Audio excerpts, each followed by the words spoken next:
Hello everyone. Welcome to గమ్స్ kitchen and blogs. Friends అందరూ ఎలా ఉన్నారు? నేనైతే చాలా బాగున్నాను. మన వీడియోస్ చూస్తూ ఇంకా ఎవరైనా సబ్స్క్రైబ్ చేసుకోకపోతే ఒకసారి సబ్స్క్రైబ్ చేసుకోండి.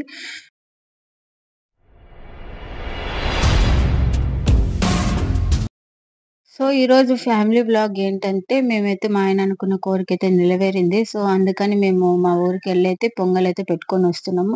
మార్నింగ్ లేవగానే మా పాప అయితే త్వరగా గడపకైతే బొట్లయితే పెట్టేసింది. సో ఇంట్లోనే మేము సాదం ప్రిపేర్ చేసుకొని మా ఊరికైతే ఇలా ప్రసాదం చేసిన తర్వాత దేవుడికైతే హారతిచ్చి ఇంక మేము బయలుదేరుతామండి. సో అందరైతే రెడీ అయిపోయారు. మా మరిది వాళ్ళు, మా అత్త వాళ్ళందరూ అయితే వస్తున్నారు.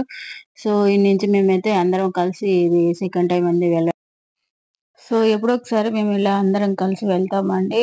ఎందుకంటే ఎవరి పనుల్లో వాళ్ళు బిజీగా ఉంటారు. ఫైనల్‌గా అయితే మేము ఊరికైతే రీచ్ అయిపోయాము. సో ఇక్కడైతే మా మావయ్య అన్ని దేవుళ్ళని క్లీన్ చేసి బొట్లయితే పెడుతున్నారు. సో మేము గూడా హెల్ప్ చేసాము. ఏమేం కావాలో చూసుకొని ఇచ్చేసి మామయ్య అయితే స్పీడ్‌గా, నీట్‌గా చాలా బాగా రెడీ చేశారు. సో, తన కోరిక ఆఫ్టర్ 2 ఇయర్స్ తర్వాత నెరవేరింది. సో, ఇలా మేము సొంత ఊరికెళ్ళి అయితే పాల పొంగలైతే పెట్టుకొని దేవుడికి మొక్కుకొనైతే వస్తామండి. ఏదైనా కోరిక నెరవేరినప్పుడు లేదా మేము అనుకున్న పని సక్సెస్ అయినప్పుడు ఇలా అయితే పొంగలైతే పెడతాము. సో, ఫైనల్‌గా ఆయన టెంకాయ కొట్టేసి హారతైతే ఇస్తున్నారు. ఇంగ వన్ బై వన్ అందరం హారతి ఇచ్చేస్తాము దేవుడికి. మామయ్య ఎలా రెడీ చేశాడో ఒకసారి చూపిస్తాను చూడండి. ఇదే అండి పాల పొంగలి ఇక్కడైతే పెడతాం మేము.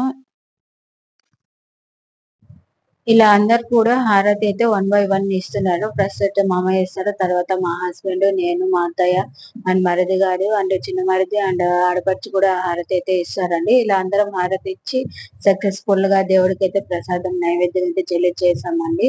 సో, చాలా రోజుల తర్వాత మేమందరం కలిసి ఇక్కడికైతే వచ్చామండి. సో, ఇంగ నెక్స్ట్ ఎప్పుడొస్తామో మాకే తెలీదు. సో, అందుకే ఫైనల్‌గా ఒక వీడియో అయితే క్లియర్‌గా తీసుకున్నాము. సో, ఇలాంటి వీడియోస్ అన్ని మన ఛానెల్‌లో చూడాలి అనుకుంటే please do like and subscribe to channel. And మన ఛానెల్‌ని చూస్తూ ఇంకా ఎవరైనా సబ్స్క్రైబ్ చేసుకోకపోతే ఒకసారి సబ్స్క్రైబ్ చేసుకోండి. ఇలాంటి మోర్ వీడియోస్ అయితే మన ఛానెల్‌లో చాలా అప్‌లోడ్ చేయగలము మీ ఎంకరేజ్‌మెంట్ వల్ల. సో, ఇంకా నేను లాస్ట్‌లో ఫోటోస్ అయితే తీసుకున్నామండి. అవి కూడా ఫోటోస్ కూడా యాడ్ చేస్తున్నాను. అవి కూడా ఒకసారి వాచ్ చేయండి. సో, అనుకోకుండా తీసుకున్న ఫోటోసే అండి చాలా నీట్‌గా, క్లారిటీగా గూడా వస్తాయి. సో, ఇలాంటి ఫోటోస్ అన్నీ మనకు మెమరబుల్‌గా ఉండిపోతాయి. ఇలాంటి వీడియోస్ అన్నీ మన ఛానెల్‌లో చూడాలంటే please do like and subscribe to my channel and thank you for watching my channel.